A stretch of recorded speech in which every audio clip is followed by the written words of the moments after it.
어디이십니까? 21세기 동북아 물류의 전초기지 평택항. 새로운 기회와 놀라운 변화. 생활의 감동이 전해지는 즐거운 발걸음.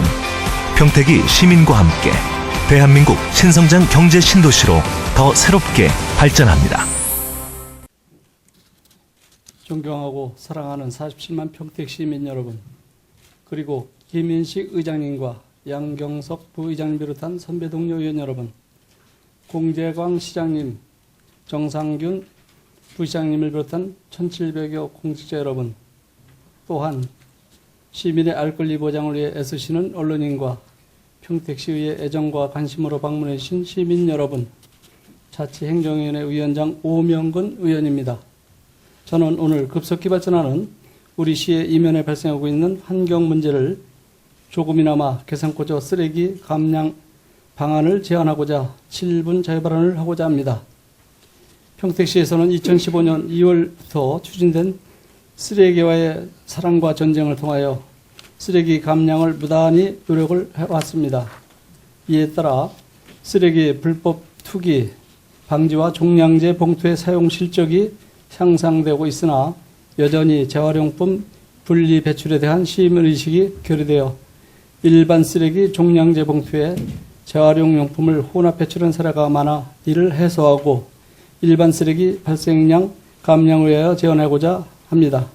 먼저 2015년도 말 기준 평택시 생활 폐기물 형태별 처리 현황을 보면 생활 폐기물 총 10만 6,598톤 중에서 수도권 매립지 32,804톤, 재활용 4만 7,043톤, 매립불과 26,757톤을 차지하고 있으며 음식물 쓰레기 38,776톤을 제외하면 실질적인 재활용은 8,267톤으로 재활용 47,043톤 중에서 전체 생활 폐기물 재활용 처리율은 8%에 불과합니다.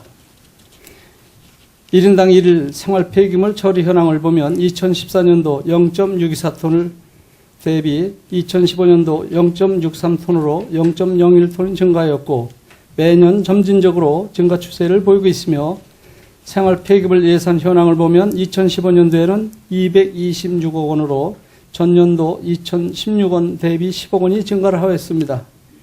주요 증가 사유로는 인구의 증가에 따른 폐기물 발생량 증가와 신규 아파트 택지 개발 사업지구 주민 입주에 따른 운전원, 수거원, 장비 증가 등이 있으며 환경부 고시 개정으로 인한 인건비 상승으로 인한 노무비 증가와 매립지 반입불과 폐기물 톤당 처리비 증가 및 처리 물량 증가 등 삼정펄펄을 통한 폐합성 수지 소각 처리량 감소와 타소각장에 따른 민원 처리비 증가 요인으로 볼 수 있습니다. 평택시는 해마다 생활 쓰레기뿐만 아니라 음식물, 폐기물 처리 등이 꾸준히 늘고 있습니다. 고도국제 신도시 평택항 개발, 황해 경제자유구역 미군 이전으로 미군 가족 포함 10만 명의 외국인들이 유입할 예정이며 2016년도 2월 현재 46만 2,570명에서 2030년 도시계획 목표인 100만 명으로 평택은 앞으로 처리할 쓰레기 양이 계속적으로 증가할 것입니다. 이에 따라 2018년 6월까지 수도권 매립지 제2 매립장과 2018년 7월부터 2024년 12월까지 수도권 매립지 제3 매립장 사용 기간이 만료될 것으로 예상되지만 미리 대처하지 않으면 쓰레기를 매립할 곳이 없어 쓰레기 대란이 올지 모릅니다. 평택시에서는 이에 대한 대책을 체계적으로 철저하게 수립해 주시길 바랍니다. 현재 음식물 쓰레기 종량제가 시행되고 있지만 수수료 부과만으로 음식물 쓰레기를 원천 감량하는 데 한계가 있다고 봅니다. 2015년도 12월 기준 음식물 폐기물 처리 비용은 총 44억 원인데 종량제 봉투 판매 및 RFID 수수료 수입은 10억 원으로 23.7%에 불과합니다. 해마다 적자 운영을 하고 있는 실정입니다. 이에 대해 개선 방안을 철저히 수립해 주시기 바랍니다. 다음은 본 의원이 세 가지 제안 설명을 드리겠습니다. 첫 번째로 생활쓰레기 수거 방식의 문제입니다.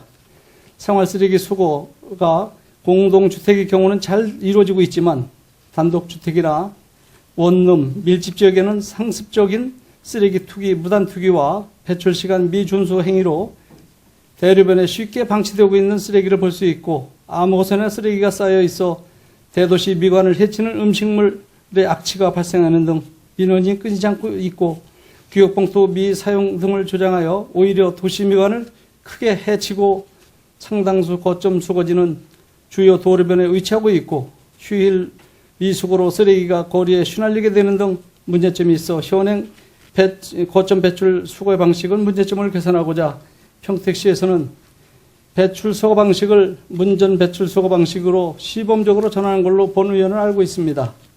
문전 수거 방식도 하나의 해결 방안은 되겠지만 앞으로 문전 수거 방식으로 확대할 경우 막대한 인건비, 운영비 등이 예산 증가는 어떻게 처리할 것인지요. 거점 수거 방식은 예산 증가를 절감하는 데 효과가 있을 것으로 생각하며 기존의 거점 수거 방식으로 보완해 추진할 것을 제안합니다. 신문 보도 자료에 의하면 문전 수거 방식을 우선 시범적으로 운영한 후 향후 전면적으로 실시할 예정이라고 하는데 시범적으로 운영할 경우 문제점이 많은 지역 중심으로 할 필요가 있는 지역을 선정하여 시범 실시해야 한다고 생각합니다.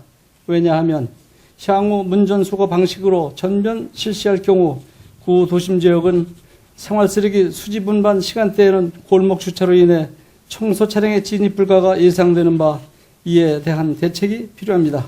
두 번째로 쓰레기 불법 투기 근절 방안입니다. 평택시에서도 쓰레기 불법 투기를 근절하기 위해 많은 노력을 하고 있지만 기대하는 만큼은 성과를 거두지 못하고 있습니다. 지금까지의 방식으로는 효과가 미약한 것으로 알고 있습니다. 불법 쓰레기 투기 문제점에 대한 적극적인 홍보와 계도, 지속적이고 강력한 단속을 병행해야 한다고 생각합니다. 예를 들어 방범, 교통, 주차 단속, 쓰레기, 무단 투기, 어린이 보호, 재난 등을 하는 CC 통합 관제 센터를 환영하는 방안과 택시 운전자, 시민, 공무원 등을 중심으로 차량 블랙박스를 이용한 불법 투기 단속하는 등 스마트폰 등을 활용하는 투기 현장 증거 사진을 보내면 포상하는 제도도 제안합니다. 세 번째로 최근 일반 쓰레기 총량제 봉투의 활용 대상을 혼합 배출하는 사례가 많아 이를 해소하고자 일반 쓰레기 발생량을 줄이고자 현재 종량제 봉투 미사용에 대한 미수거와 파봉, 과태료, 처분 실시를 일반 쓰레기와 음식물 쓰레기 봉투가 구분되어 음식물 쓰레기가 일반 종량제 봉투에 혼합되는 경우에는 매우 드물게 발생하고 있습니다. 그러나 일반 종량제 봉투의 재활용 혼입은 지속되고 있고 또한 재활용품으로 배출 시 검정 비닐 봉투를 많이 사용하고 있습니다. 이에 따른 문제점으로 재활용품을 알고 있으나 적절한 배출 용기 부재로 일반 쓰레기 종량제 봉투를 구입한 후 재활용품 분리를 대수롭게 생각하지 하고 혼합 배출하고 있으며 일반 쓰레기 봉투 비용에 따라 시중에 많이 사용되고 있는 검정 비닐 봉투를 배출하고 있어 봉투 속에 보이지 않아 분리수거 유관 판단과 수거 작업이 확인이 힘들고 작업 시간을 지연시키고 있는 실정입니다. 이에 따른 개선 방안으로 재활용품 배출용 투명한 황색 전용 봉투를 제작하여 공급할 것을 제안합니다. 공재광 시장님을 비롯한 관계 공무원 여러분께서는 쾌적하고 살기 좋은 도시건설로 시민의 행복지수를 높일 수 있도록 적극적인 시정활동을 펼쳐주시기를 간절히 기대하며 발언을 마치고자 합니다. 끝까지 경청해 주신 모든 분들께 진심으로 감사드립니다. 고맙습니다.